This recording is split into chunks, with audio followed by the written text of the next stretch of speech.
So when I came home, I didn't have a job after I graduated. That was the first thing that hired me. I said to myself, man, I'm gonna be a DJ.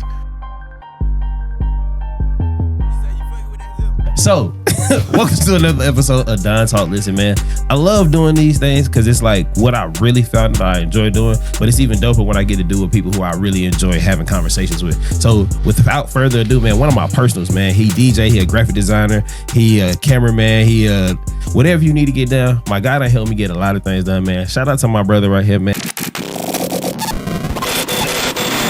Are you looking to record your podcast just like I'm doing right now, man? You should definitely tap in with the Success Center and Thornton Media Group right here in College Park, well, East Point, right here in Atlanta, not too far away from the airport. Y'all should tap in. We got a couple different setups, and we can definitely get you all the things you need when it comes down to starting your podcast. So tap in and click this link right here. And DJ Pancake, man, what's happening, my boy? Man, what's going on, brother? You all right? Yeah, man, it's, you know, we here, man. We are here, bro. Because you know, bro, I don't do this for everybody, bro. And you called me, so I said, let's do it, bro. Man, to get DJ Pancake on a podcast, I think I don't know if anybody had you on a podcast since you was over at New Radio, right? Yeah, and I was only DJing there. So, I wasn't even talking. Yeah, I was just DJing. Yeah, so that was, man. The story go back, but before we get into it, man, I like to let everybody know, man, the Don Talk Listen Show is about, like, the Don part is your vision. So, like, what was the vision on getting to you to this point where you at right now? The talk part is what you want to speak into existence, and then the listen part is something that you heard along the way that was able to help you out. And then we're going to have a conversation. Okay, cool. I got you. I just like to let the Cool, audience because know. you just... No. I just want to let the audience know. Okay, thank you. I want them to know so how they can get into it. Okay, cool. Let's do it. Well, we're going to really start on some, for me, like, on the history. I want to start with the history with us. History. Like, bro, we met when? At the gate? Ooh, at the gate off Terry Boulevard. At the gate. So actually, yeah, it was the gate. It was the gate. I met y'all at the point, and then y'all we came down to y'all came over to the that's gate. Levels. No, you was already at the gate though, right? I was already at the gate. When it was the gate, because when we came, it was Levels. Oh yeah, that was the point. The point was out when that was the point Levels. I thought it might have been the gate. It might have been the gate. This was 2000. Don't tell no ages.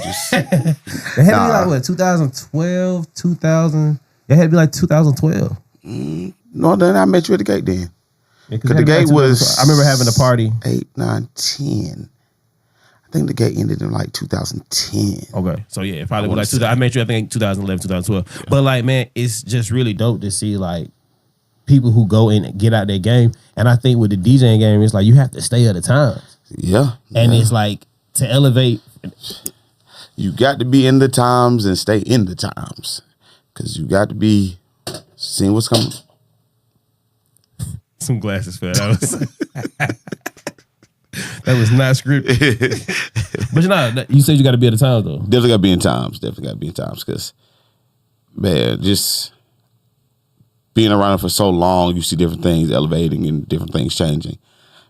Even down to just the DJing equipment. We'll start with equipment, the basics. Like when I came into DJing, it was the end of the CD era, beginning of the laptop era. Like I didn't do vinyls. I'm never going to tell you I'm a vinyl expert. No, never touched a vinyl. Didn't have to carry no crates, none of that. I came into the end of the CD era, beginning of the computer era. That was a change for itself. Like even people who have been in the game, I really learned more computer faster than I learned the CDs because I started in college. And my roommates, shout out to my roommates, I ain't gonna put y'all on blast. Yes, I am. They would take the CDs I would make because I would burn the CDs myself. And then half the time I didn't label them. They just take them and put them in their car and ride out. So you was making like mixtapes? I was just making CDs just for me to play the practice with. Mixtape, bro. I guess you could say mixtape. He was making mixtapes. I guess you could say Out, Circle of Truth, LimeWire, Napster, all them people. Bear Share. Yeah, we crashed computers with that. Yeah, so that was how I got my music. I'd always been on music, but then when the roommate started stealing, I was like, man, I gotta find a way because I don't got this label. It's just a whole bunch of CDs everywhere. The 100-pack thing. For sure. I'm just throwing CDs in there. I'm making mixes, putting music on there, throwing it. So when you say you making mixes, you just put in like songs on just songs. Okay. Just songs. Okay. Just basically like a playlist now. Okay, so, cool. No, yeah, sure. Yeah, just like a playlist. So still a mixtape, but okay. Yeah, mixtape. Yeah. I just wasn't selling them. So with that being said, I did that way, and then I learned computer. But when I came home from college, it's when I really called myself really getting into the DJing game. So, how do you get into DJ? So I want to say, like, what was the vision? Like, okay, I'm gonna be a DJ. Like, when did it come? Like, I know you said you. Bro, it was just like I said to myself one night, man, I'm gonna be a DJ. I'm a band kid first. Okay, I did band all through high school. Music is in you. Music. So I'm like sitting this in college one day. I'm gonna be a DJ. When they bought some equipment, got a credit card. I probably didn't pay that off still to this day. I think they just let it go. College credit card. Bought some equipment. It was cool. I want to buy some more. I sold that equipment to one of my partners. Then I upgraded, got some better equipment. Then I went and bought some speakers. I started doing house parties around Georgia Southern.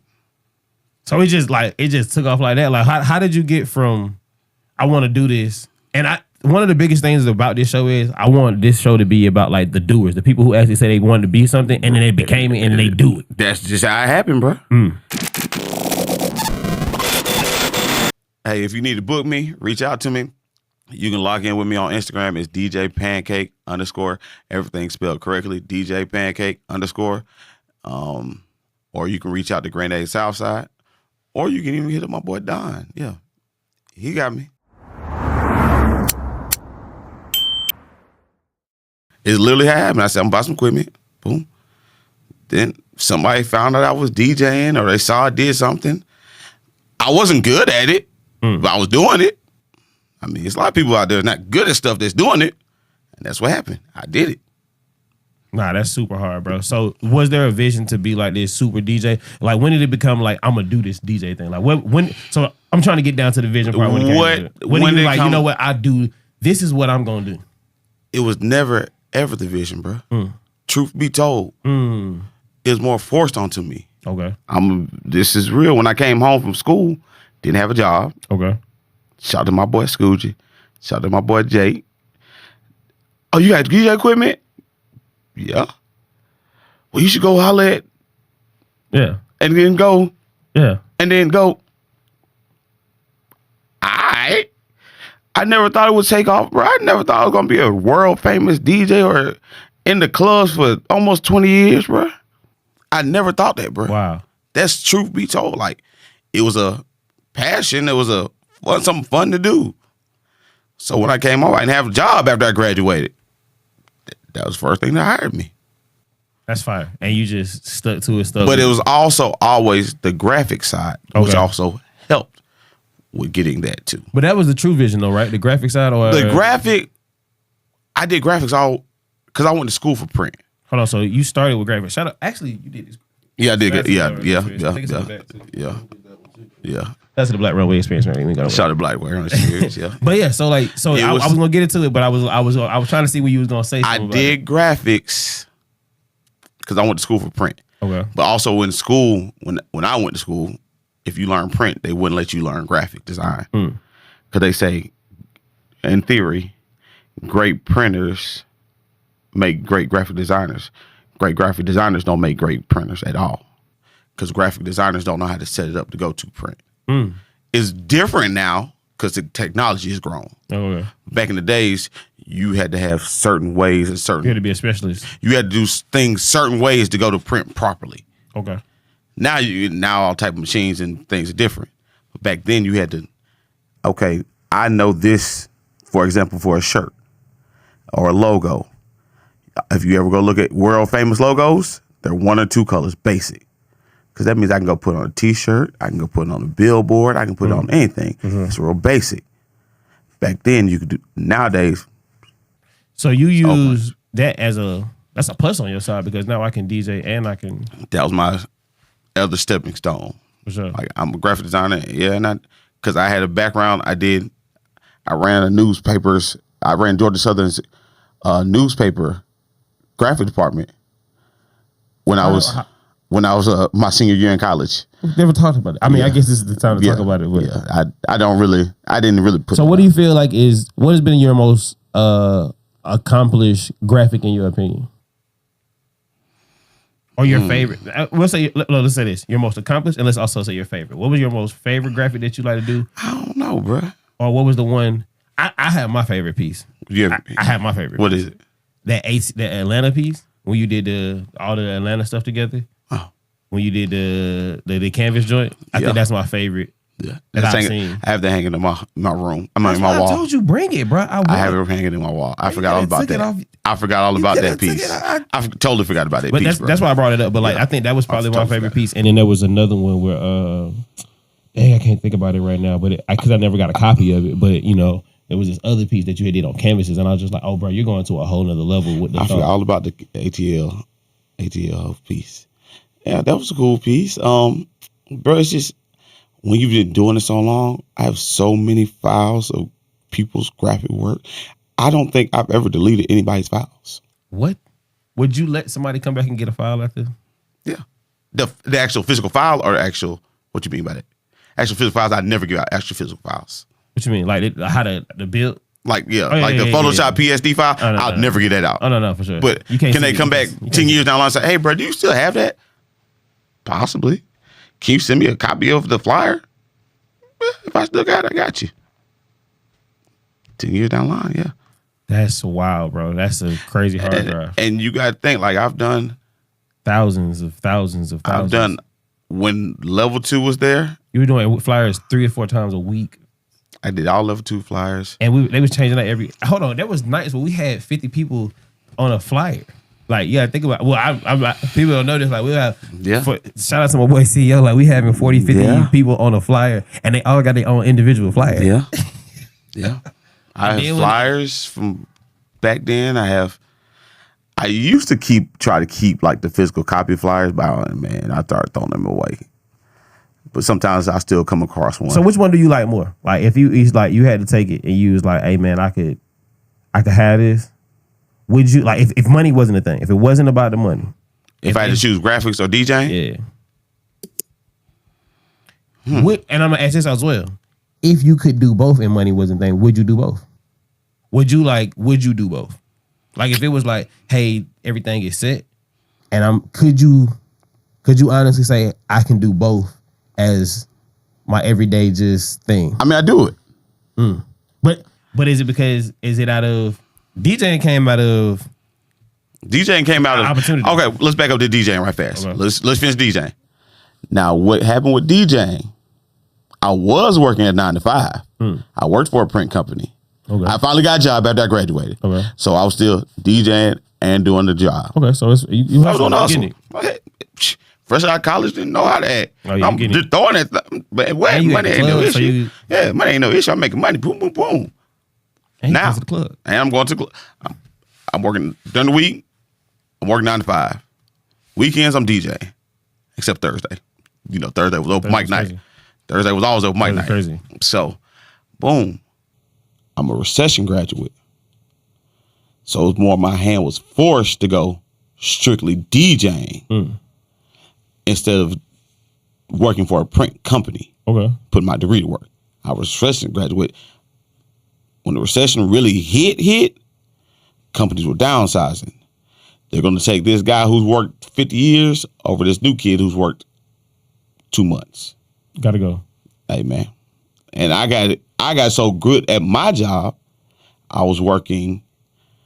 When the session first hit, they gave me 3 days off.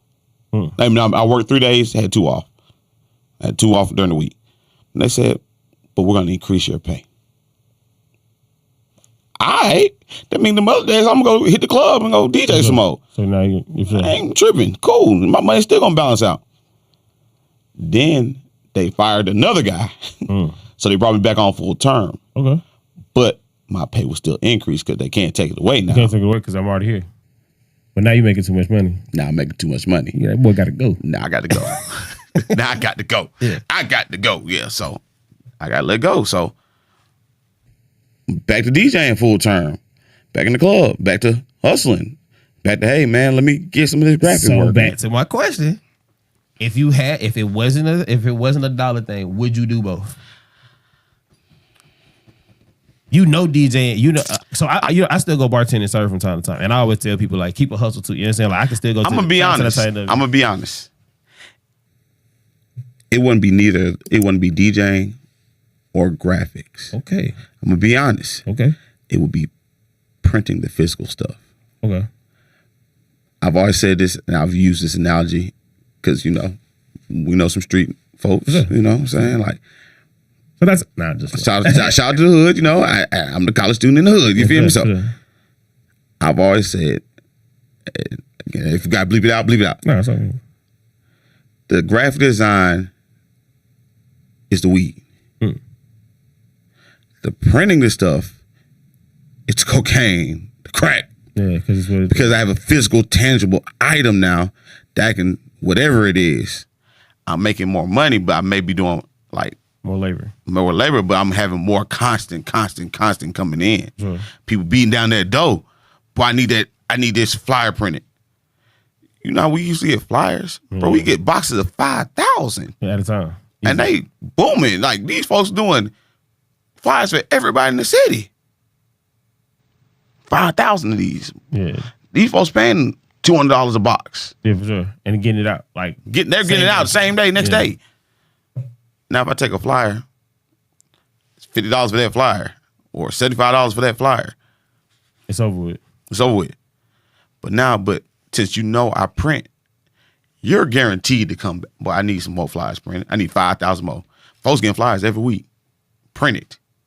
They're not getting designed as much as they're getting printed. I need more of those. I already got the design. Can I get these reprinted? Exactly. I get you. So, and if I could do both, I'm the source. I need both, yeah. I'm the source. I'm the source. I'm the plug. No, that's hard. Now, if I'm a graphic designer and I got the print shop, I'm the plug. So I'm gonna ask you this: is there anything you want to speak into existence? What's something that you want to? Is it? And it don't have to necessarily be with that. It could be with the DJing side. It could be with the graphic side. It could be with the printing side. What's something that you want to say now that you want to speak into existence?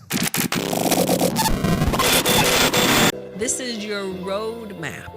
This is your roadmap to show you how to get your affairs in order, and just as importantly, how to help your loved ones get their affairs in order too. It's really important that we take the time to make sure that our families know where our important information is and that they do the same thing for us. So to learn more about the Legacy Life Organizer, please go to LegacyLifeOrganizer.com. I'm going to speak this into existence because I'm working on this currently. I'm getting back focused on my photography passion. Mm-hmm. I've been having a camera in my hand since I was a little kid. So I'm getting back to that passion and getting back into that side of my business. Because it's not just DJing, it's DJing, graphics, and photography. I mean, once I get the photography up and running like it's supposed to and doing more with it, I'm going back to the print. It makes sense. That goes back all the way back to you wanting to get to the print side of things. It's going back to the print. That's hard. Because the print side is just, it's in me. Sure. It's in that's in me. And shout out to my high school technology teacher. She the one who put me on the print. It's in me. Nah, that's hard, bro.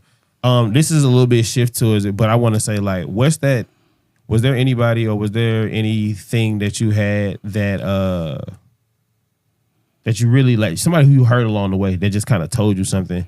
I know you're super family oriented. I love how you rock with your sisters, your grandpa, everybody, y'all family. Like when you hear, I was just at my mom and dad.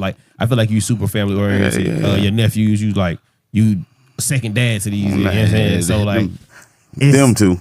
But I'm saying I just think that's super hard. So I feel like that had to come from some type of foundation or something that you heard. It probably my granddaddy and my grandmother. For sure. I can't even really just say my parents all this way. But I could probably say my grandparents though. And if my sister sees this interview, I'm gonna tell you what my grandmother said on her dying bed one time to me before she passed. She was like, even though you're a little brother, that's still your sister. Take care of your sister always. That's hard. That's just real. That's what she said. That's real. I'm always look out for my sister. If I ain't got it, she got it, and vice versa. I can call her anytime. And that Naya, we need to get it together. Talking to my little sister, Naya, we need to get it together. Naya, I love you too, though, sir. I love you, Naya. Yeah. Let's get it together. But that's just one of them things that Nana said. No, but sure. I grew up with my great grandparents on my dad's side. Was there any like? I love that as far as it goes to your sister. Was there any other advice that you feel like you take on kind of like a daily, is like something that you just kind of carry with you? Not really, bro. I'm not a free spirit, but I am to a certain extent. Like, nah, I don't like. Like certain little things in life that go, man. Hey, brush it off. It's gonna happen. Oh, well, let's talk about a lesson then. Is there a lesson that kind of help you just kind of like get through and like understand the day to day? Nah, I can't even really give you one right off top. That's hard. I love it. Off top, I can't give you one beside like something like small, like my dad used to say, "Don't cry for spilled milk" type deal. You know what I'm saying? Like this little simple stuff. But do you really believe in that though? Like, do you move past stuff easily? And maybe that's I do actually. I really do. I'm saying how you just say it simply, and that might be the reason. Like, man, I'm not consciously, bro. I'm not about to, because you can sit here and mope over it, get depressed about it. You can. Don't get me wrong. Some people cope that way. Me personally, I'm gonna be depressed about 2 minutes. Boy, you better get your ass up and figure something out. No, that's super hard. You got to figure something out, bro. Literally, well, like the job. That goes back to the job. Love a job. What am I about to do? Sit here and be broke? No. I'm going to the club. Try to see if I can go get another night. Nah, that's real. How can I can hustle this way? I know how to get it. I know my foot's already in the door. I'm already there. I've made myself more valuable here based off of me and what I had to value to. Man, even down, like, man, you just got to keep going. Hey, man, you can, don't get me wrong, cry of it, drop your tear, but keep going. That may be the thing. Just keep going. I've just learned that in life. No, and that's why that was going to be like my next question. Like, if it's anything that you were giving to somebody else or telling somebody who may even want to get into the graphic side, maybe want to get into the DJing side, or even want to get into the photography side, what's something that you tell them? Man, it's like DJing wise, I'll tell anybody. I'll give you jewels because it's so many clubs, venues. Give me a DJ jewel that somebody they hold, that the DJs holding on. Is there a DJ jewel that they're holding on? Or maybe that people might not be aware of. I'm gonna give you a jewel that people won't say to another DJ, especially when they move from out of town. Because you know, DJ like to come from, boy, I'm gonna move from this city. I'm about to go. I'm turned up in. Give me a random city, quick. Give me Miami. I'm turned up. No, I can't do that. Miami. Give me a small town. Small town, Brunswick. Have you had your Yoko yet, bro? Like, Yoko is that thing, bro. It's the official sponsor of the Don Talk Listen Show. So y'all make sure y'all stay tapped in with it and make sure y'all stay tuned to this next episode. Yoko Vodka is the official sponsor for Don Talk Listen Show. Y'all make sure y'all go take a sip. Y'all have a great day on purpose, or at least do better.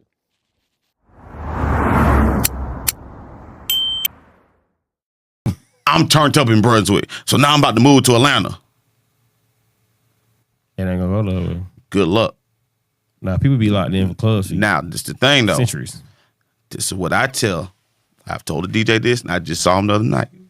He giving game. Look at them right now. I'm going to look you dead in the game. I'm going to say, look here, bro. You're new to the city. Go around and learn Atlanta culture. Learn our culture. You'll be better off as getting a gig and keeping a gig. Because if you learn what the city got going on or what we've had going on, you'll be able to keep that gig. That's free game, man. That's free game. That's free game. A lot of people won't say that. Like, yeah, because you gotta go see the elements. Just because you was doing something down here, Atlanta's a different. You may think, and I've heard a DJ play like Lil Jon song. That was the one that went nationwide. That wasn't the song we played here in the city. Especially in Atlanta, we create a lot of certain things. So you may hear, let's go. We'll go new school. Lil Baby freestyle, great song. It turns up the club every time. But guess what's gonna turn up just like that? What's that? My Dog, which was the first one in the city. So because the city rock with it differently. You feel what I'm saying? But if you go out the city, you can't play My Dog. The city may not rock. The states may not rock with it like that. So that makes sense. But that's what happened here first. And if you rock with Atlanta, when you're in Atlanta, go feel the culture, go feel the vibes, go see what's going on in the city. Right. That way you can kind of see. And now I'm not saying they don't. That's just my example of using it. You know what I'm saying? I think that's an amazing game, especially when you're trying to come to a city like Atlanta. You come to a city and you learn, like, Danny Glover was Young Thug's first international big hit. But in the city, he had other songs he was on and were hits. Yeah, we was already rocking. That never made it past the city. But Danny Glover was the one that took him through there. Yeah. I figured out who Thug was. I didn't realize he was the same person when I heard I'm a Stoner. You know what I'm saying? I didn't know that was the same Young Thug. from John Brush off. You feel what I'm saying? Yeah, that's how it is. But from the city, we got music that we've already listened to that's already stamped in the city. Yeah, I'm like, oh, that's bruh. Oh, bruh, been doing that. Even better. Even better. Ooh. We have a whole gap of music. That Rich Kid, that Shop Boys, that like to the world, the Shop Boys only got one hit. Nah, the Shop Boy got. But you come to Atlanta, boy, the Shop Boy got 1 million hits that never made it to the world. I think that's shout out to Movie, and I think that's another thing. Like they went international, but what they did for the city, it was a different, and I think that part was like, book my boy, book my boy. You feel what I'm saying? Like that's like even let's use Mood. Yeah. The word whim whammy from the city, we been knew Pluto took that from that song and made it into another song. Yeah. But to the world, they've never heard Wham Wham. Yeah. You've been doing that. We heard that. You know what I'm saying? That's just how it is. So any DJ who come to a city, it don't even got to be Atlanta. If I move to Dallas, Texas right now, I'm going to go do my due diligence and go see what their culture is. Unless they booking me to be that Atlanta DJ nigga. Like, then I'm going to go Atlanta all day. I'm going to play some Atlanta shit y'all never heard of. Yeah. And go Atlanta crazy. Party. And I'm going to bring them Atlanta folks who from Atlanta go have a party to their party. No, for sure. That's hard. But that's, now if you come into a city and you're that New York, Brooklyn DJ, by all means. It works in certain areas. It works. It works in certain pockets. Because you can do that here in the city of Atlanta. Yeah, you can do that. Because you can get. But it might only work for a minute in there. For a minute. You ain't gonna stay there long term. You're not gonna stay there long term. You gotta learn their culture eventually. Okay. And play them hits from their culture. Like, man, I know somebody came up to me one time. Oh, y'all listen to such? Bro, I've never heard of that person. That's what y'all pay in the Bay Area. I'd say. Like, I've never heard of that. Like, that's not. Nah, I think that's such a super dope game to actually give out to people, and that's something that they can actually tangibly go do. I'm gonna ask this: if there was anybody, and it could be somebody who I know, we know a lot of some of the people. We do. But if you have anybody that would be able to, you think, add value to the show, or be able to give something like that to the show, or be able to tell their story, be able to tell what their vision was, be able to tell what what they want to speak into existence, be able to tell something that they heard along the way, who would you suggest to come get on the show? It's a list of people. You can give me if you can. I mean, we can text about it. But if you got two off top that you know it will come, that I know that will come. I don't know off top that I know will come. I know a lot of people. I don't know that come and sit down and really. That's what I'm saying. Put it out. That's what I wanted you to think about. Like, what's two people? Give me one. You got one. I feel like I know one. But who? I don't want to say it because I want you to not say it and then be like, oh yeah, he do it. I don't know right off top, bro. I was gonna say Mike. Definitely Mike. That's what I was gonna say. Definitely Grenade Southside, my brother. Guess what? I'm gonna give you Grenade Southside, and I'm gonna give you a DJ partner, and I'm gonna give. I'm gonna give you a couple. I can give you a couple DJ partners. Like DJ Dirty, DJ O'Meezy. They come down. They come down and sit down. They may come down and sit down with you because each of them have a story too. Like definitely Mike though. I definitely say Grenade Southside. So yeah, Southside. That's why I thought you was gonna go. I like that's why I said you really threw me for a loop. And that one. I mean, when you said Mike, then that's when my DJ partner started trickling in. Sure. Like. If you're enjoying this episode and you'd like to see more episodes, make sure you drop a like, a comment, and subscribe to my boy Don Talk Listen.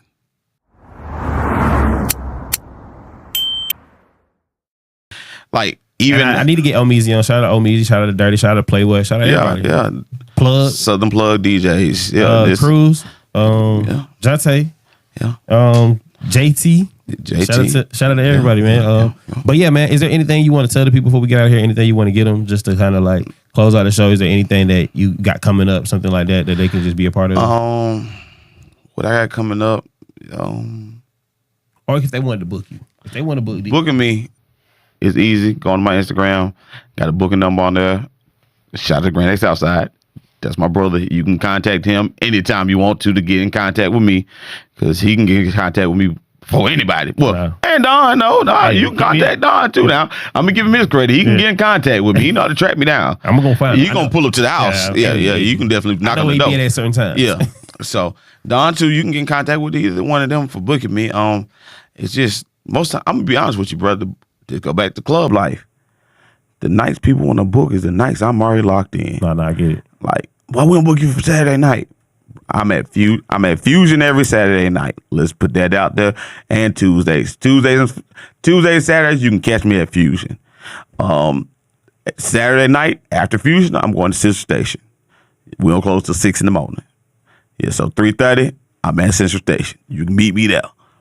But them he already locked in on that. Locked in on them days. Okay. My Fridays was locked in, but yeah, I ain't gonna put nobody's club business in there. That's all good, man. But look, man, this has been another great episode of Don Talk. Listen, man, shout out to my brother Pancake for stopping by. Man, I appreciate you having me, brother. Bro, we're gonna do this again. This gonna be like a regular thing. We're gonna start having more conversation. These part of the show is just to introduce the world to my fans, my friends, and my friends and my actual network. So the whole goal for this is to be able to show the fans how you can get in contact, how you can be this, and then start having these conversations on the regular. This was just the introduction. But we're going to do this again, man. We're going to stay locked in, man. I appreciate you for stopping by. Shout out to all the sponsors. Shout out to Yoko. Shout out to Locked In. Shout out to Money Conscious. Shout out to Black Runway Experience. Shout out to DJ Pancake. Shout out to my boy Granddaddy. Shout out to everybody. Shout out to my boy Aaron on the ones and twos, man. Shout out to Thank You. Shout out to everybody, man. I appreciate y'all for being out, man. Have a great day on purpose. I appreciate y'all. Yeah. A little better. Have a great day on purpose. Hey, check it out. This is your boy DJ Pancake. My episode just dropped. Don Talk, listen. Yeah, it just dropped. Check it out right now. A little better. Have a great day on purpose. Have a great day on purpose.